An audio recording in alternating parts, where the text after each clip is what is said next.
My dear shine family members, good morning. इस voice note को जो मैंने इससे पहले डाला, इसको 2 घंटे पहले डालने के बाद से आप सभी शाइन परिवार के वो सारे बच्चे जिन लोगों ने शाइन के साथ अभी तक अपनी आस बना रखी, जिंदा रखी है, उन सभी लोगों के पॉजिटिव मैसेज के लिए थैंक यू। और जिन लोगों ने इस बीच में सच्चाई जानने की इच्छा जाहिर करी या जिन लोगों ने बात करने से जाहिर करी, मैंने अपनी कोशिश करी कि मैं ज़्यादा से ज़्यादा लोगों तक आज की जो भी कंपनी की खुशी या जो भी कंपनी की तरफ से ये रिएक्शन है उसे मैं शेयर करूं।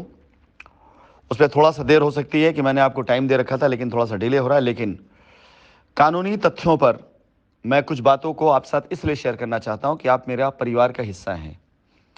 अगर आप परिवार का हिस्सा ना होते, अगर आपके साथ मेरी कोई लड़ाई होती, तो मैं अपने किसी भी प्लानिंग को, किसी भी बात को पब्लिकली आप लोगों के सामने, आप लोगों को खुशी के लिए ना रखता।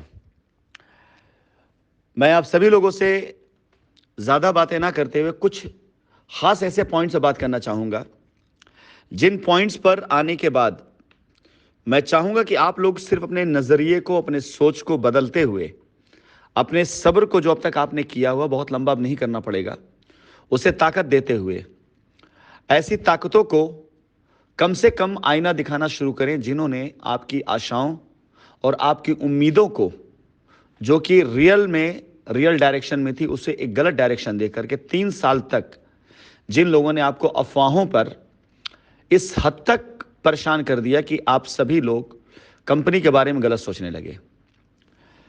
पिछले 3 महीनों से मैंने इस बात को बखूबी देखा है और समझा भी है कि किस प्रकार से पीछे किए गए 3 साल के अंदर के कुकर्म लोगों के, जो उनके अपने कुकर्म थे, वो आज कंपनी के लिए कितने घातक थे। क्योंकि मैंने खुद डायरेक्ट कंपनी के एक एक लोगों से बात करना या उनके सवाल का जवाब देना जब शुरू किया, तब समझ में आया कि जिस चीज़ को मैं मान के चल रहा था उसके तो बिल्कुल विपरीत कहानी जा रही थी।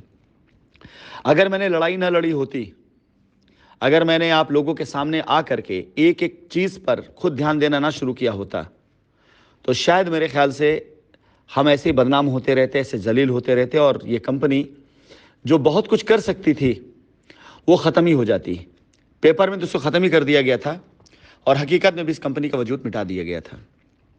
लेकिन एक शख्स, उसकी उम्मीद, उसकी सच्चाई, उसकी हार ना मानने की जिद और उसके सच के साथ लड़ने की ताकत और शाइन परिवार को वापस लाने का एक बार संकल्प, उसने आज कहानी को जहां तक पहुंचाया है। मैं डॉक्यूमेंट्स के आधार पर यह बात कहना चाहूँगा। आपने देखा कि ऊपर मैंने एक जांच एजेंसी की रिपोर्ट का पन्ना है जो मैंने आपको शेयर किया है। यह वो रिपोर्ट का पन्ना है जो हमारे विरुद्ध या हमारे ऊपर जांच करने वाली जांच एजेंसियों ने जिस पेपर को सबमिट किया है, मैं वहां की बात कर रहा हूं।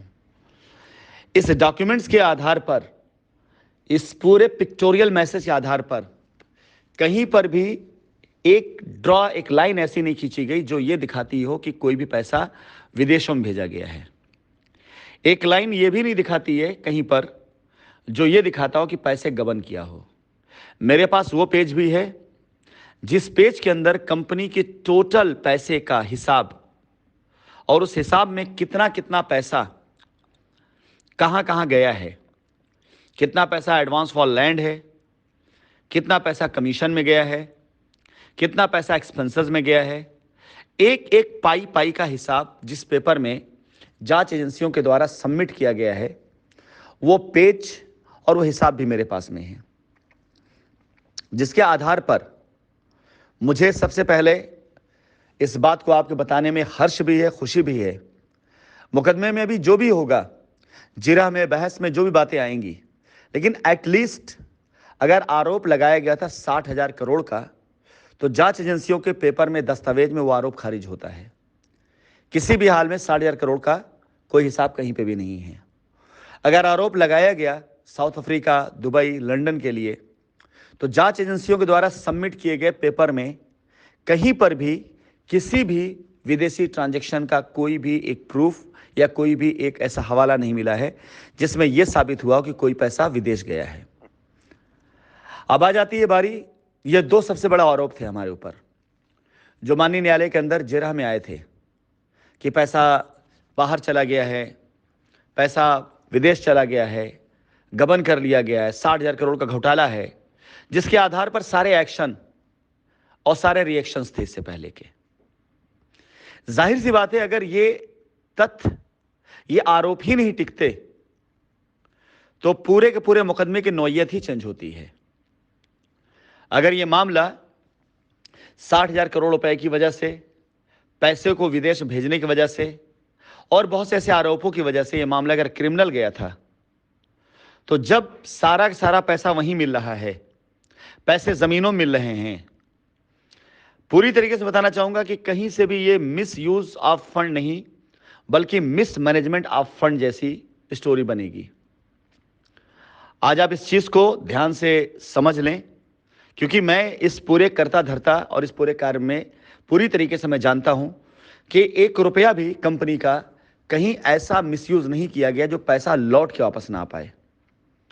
या पैसा किसानों के पास में है, या पैसा वेंडर्स के पास में है, या पैसा एसोसिएट के पास में है।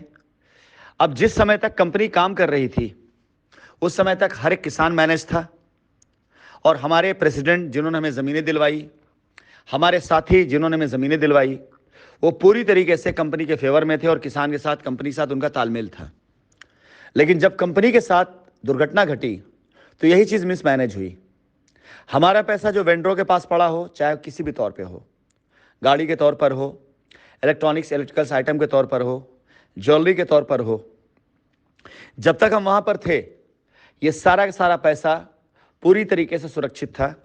लेकिन थोड़ा सा माहौल गड़बड़ाया तो मिसयूज ऑफ फंड में इसको गिना जा सकता है, क्योंकि ऐसे भी कई केस हुए हैं हमारे ना रहने की वजह से। करोड़ों रुपए किसानों के पास गए और उसके बाद उस पैसे का इस्तेमाल लोगों ने जो कर दिया कि किसी और के नाम पे जमीन लिखा दी, इसको मिसयूज ऑफ द फंड कहते हैं। अब miss management of the fund, जिसका मिसयूज लोगों ने किया। अब अगर इस तरह का मामला आता है तो आप लोगों को मैं एक बात बता दूं, और इतने दिनों में आप मेरी वॉइस नोट में जान रहे होंगे, मेरी नॉलेज, मेरी जानकारी, मेरा एक्सपीरियंस हिंदुस्तान के किसी भी तजुर्बेकार वकील से कम नहीं है। मैंने अपनी लाइफ में जिस तरह से कानूनी दांवपेच को देखा है, सीखा है, जाना है, सामना किया है, और निचली अदालत से लेकर सर्वोच्च न्यायालय तक मैंने फेस किया है, और तहसील स्तर से लेकर के सुप्रीम कोर्ट तक के वकीलों के साथ मेरा चाहे कार्यक्रम, कार्य कुछ भी रहा हो, बातचीत रहा हो, संबंध रहा हो, हर तरह से।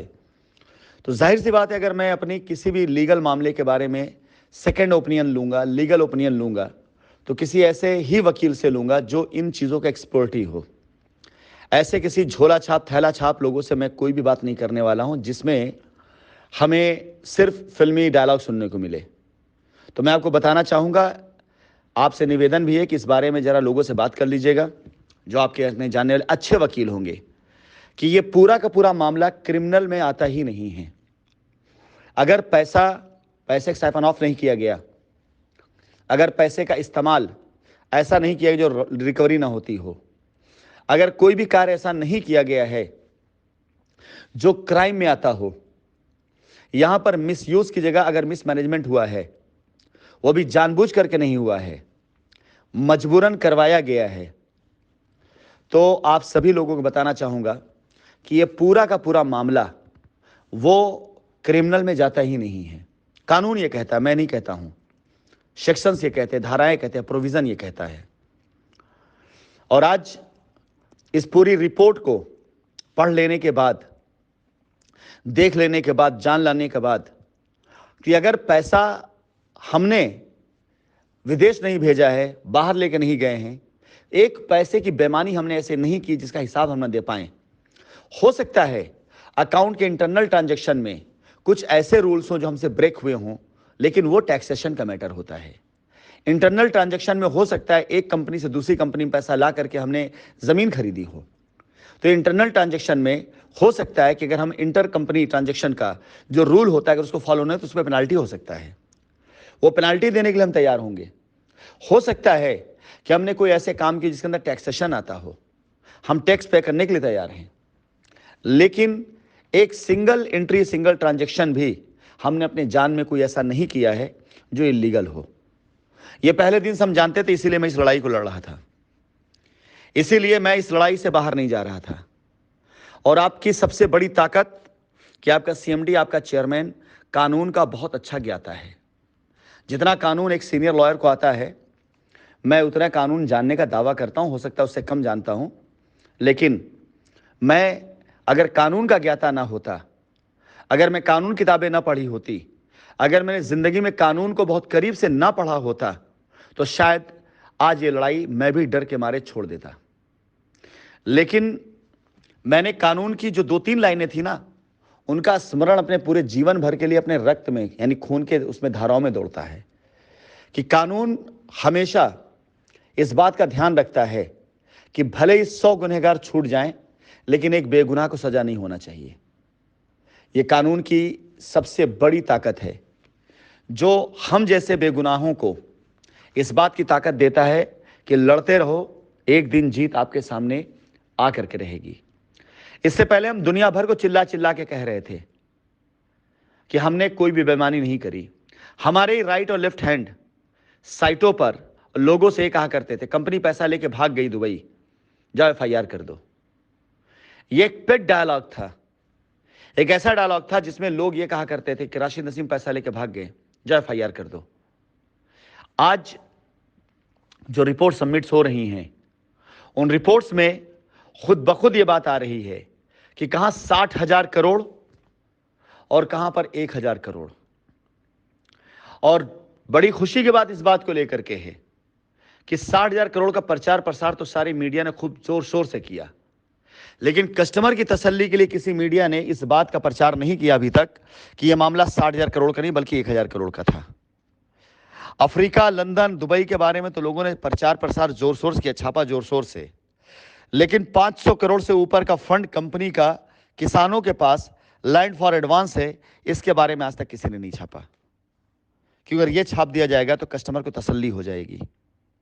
और खुशी इस बात की उन्होंने नहीं छापा क्योंकि ये ना छापेंगे, मैं बताऊंगा, मैं खबर करूंगा और अदालती फैसले इस बात की खबर करेंगे। आज इस वॉइस नोट के जरिए मैं आप सभी लोगों को यह कहना चाहूंगा, अगर ये लड़ाई मैंने छोड़ दी होती, मैं लड़ा ना होता इस लड़ाई को, तो ये कलंक जिंदगी भर हमारे सर पर रहता। अभी अदालत के फैसले आने बाकी हैं। अभी आने वाले दिनों में अदालती फैसले आप सभी लोगों को साबित करेंगे कि अदालतें फैसला नहीं बल्कि न्याय करती हैं। बस लड़ने वाला होना चाहिए सामने। आप आरोप कुछ भी लगा दें और फैसला कर दें आप कि साहब ये पैसे लेके भाग गए, लेकिन अदालतें ऐसा नहीं करती। अदालतों में न्याय होता है, फैसले नहीं होते हैं। तो ये जो परंपरा है हमारे कानून व्यवस्था की, इस पे भी मुझे बड़ा यकीन था कि हमारे देश की अदालतों में जज को पहले दिन से पता होता है कि कौन दोषी है, किसने गुनाह किया है और कौन गलत है। बस जज तलाश कर रहा होता है एविडेंस का, पेपर का, फैक्ट एंड फिगर का। और जो माननीय न्यायालय के अंदर जो माननीय न्यायाधीश बैठे होते हैं, वो अपनी पूरी जिंदगी इसी तरह के मुकदमों में बिता कर आए हुए होते हैं। जो उच्चतम न्यायालय में जो न्यायाधीश बैठते हैं या जो गवर्नमेंट एडवोकेट होते हैं, वो अपने जीवन काल में ऐसे मुकदमों को बहुत देख चुके होते हैं। तो 1-2 तारीख के अंदर ही मामला क्लियर होने लग जाता है कि सच्चाई क्या हो सकती है। बस इंतजार रहता है फैक्ट, फिगर, एविडेंस, विटनेस, इन सब का। अब जब फैक्ट एंड फिगर अदालत में पहुंचने शुरू हो गए हैं कि कंपनी की रजिस्ट्रियां लोगों ने करी, इसकी जांच की गई और इस जांच में निकल करके अगर आएगा कि इसमें से बहुत सी रजिस्ट्रियां लोगों ने अपने हित के लिए करी और कंपनी को इसलिए बदनाम किया गया, तो ये जो फैक्ट और फिगर निकल सामने आएंगे ना, वो न्यायालय की दशा को, मनोदशा को अच्छी तरीके से डायरेक्शन दे सकेंगे या समझ में आ सकेगा कि इसके पीछे क्या असल में सच्चाई क्या थी, हकीकत क्या थी। फिलहाल ये जो वॉइस नोट है, ये वॉइस नोट बहुत लंबी हो जाएगी अगर मैं पेपर बारे में समझाऊंगा। इस वॉइस नोट में सिर्फ मैं इतना बताना चाहूंगा अंततः कि आज हमारे हाथ में जो चीजें आई हैं या जिन आधार पर यह मुकदमा लड़ा जा रहा था, उन आधारों पर अब हमें इस बात की कतई कोई भी शंका नहीं है कि आगामी चंद दिनों के अंदर अंदर अदालत में यह बात साबित हो जाएगा कि किस प्रकार से क्रिमिनल डिस्प्यूट को, एक सिविल डिस्प्यूट को क्रिमिनल बनाया गया। यह बहुत जल्दी साबित होने वाला है, क्योंकि जब पैसा भी वहीं है, जमीन भी खरीदी गई है, करोड़ों रुपए का माल वहीं पर है, सब कुछ वहीं पर है, तो कंपनी को गलत करना होता तो आज जो हमारे नाम पर कई सौ करोड़ रुपए का माल जब्त कर लिया जा रहा है, कुर्की कर दी जा रही है, हम उसे भी बेच देते। अगर हमारी 5,000 रजिस्ट्रियां हो सकती हैं तो क्या वो 30, 40, 50 करोड़ का माल नहीं बिक जाते? वो भी बिक जाते, वो भी रजिस्ट्री हो सकते थे। लेकिन अगर आज अदालतों में ये फिगर्स दिए जा रहे हैं कि राशिद नसीम के नाम पर, कंपनी मैनेजमेंट नाम पर, कंपनी के नाम पर इतनी ज़मीनें हैं, इतनी प्रॉपर्टी है, ये चिन्हित की गई, वो चिन्हित की गई, और उसके साथ साथ ये भी लगाया जा रहा आरोप हम पे कि हमने ज़मीनों को बेच दिया किसी और को, बाहर वाले को, तो हम इंतज़ार किस बात का कर रहे थे कि कल अदालती कार्रवाई में हम उलझें और आकर के जांच एजेंसी हमारी ज़मीनों को सीज कर दें? क्या इंतज़ार इस बात का कर रहे थे? अगर हमारा इरादा कुछ ऐसा होता, my dear shine family members, हम बहुत पहले कर चुके होते, लेकिन ऐसा कोई इरादा नहीं था हमारा। हमने अगर कोई फ्लैट वहां पर दिए जो शाइन के नाम पे थे, तो वो फ्लैट उन कस्टमर्स को दिए जिनकी लायबिलिटी थी। इसके अलावा जितने भी फ्लैट्स थे, वो फ्लैट कल भी शाइन के नाम पे थे, आज भी शाइन के नाम पर हैं। अगर कोई रजिस्ट्री ट्रांसफर हुई है तो रजिस्ट्री भी लायबिलिटी के नाम पे ट्रांसफर हुई है। हमारी अपनी व्यवस्थाओं से हमारे पास अपनी एक जमीन थी, उस जमीन को भी हमने जब शाइन की लायबिलिटी उतारने की बारी आई थी तो कई प्रेसिडेंट को दिखवाया था कि देख कर कि इस जमीन की लायबिलिटी, यहां से लायबिलिटी खत्म कर लो, हमारे अपने नाम की थी, जिसके लिए हमने कंपनी से पैसा लोन लिया था और उस लोन को हमने चुकाया था अपने अकाउंट से। ये ट्रांजैक्शन आपको मिलेंगे हमारे पर्सनल अकाउंट से कंपनी के अकाउंट में, कि हमने पहले कंपनी के अकाउंट से पैसे लिए, जमीन खरीदी, और उसके बाद 1 साल 1.5 साल के अंदर हमने उस पैसे को अपने अकाउंट से हमने वापस किया है कंपनी को। उसके बाद भी वो जमीन जो कि हमारी अपनी जमीन थी, उस जमीन को भी हमने कंपनी लायबिलिटी उतारने के नाम पे दिया है। इसको आप में से कोई भी जाकर पता कर सकता है। हमने इतनी ईमानदारी से काम किया कि हमारे जितने फ्लैट, हमारी जितनी जमीन, हमारी जितनी चीजें कंपनी के नाम पे थी, वो उसी नाम पे थी और हैं। उनकी डीड कभी भी ट्रांसफर किसी और के नाम पे नहीं हुई, ऐसे किसी नाम पर जहां पे लायबिलिटी नाम की चीज ना हो। अगले रिकॉर्ड में मैं बताऊंगा, रिकॉर्डिंग में, इन पेपरों का महत्व। अभी तक जो पेपर आए हैं, चाहे वो जांच एजेंसी ईओडब्ल्यू की तरफ से आए हों, चाहे जांच एजेंसी ईडी की तरफ से आए हों, इन सारे के सारे उसमें आगे जो जांच का दायरा और जो जांच के टारगेट्स हैं, वो साफ साफ दिखाई दे रहा है।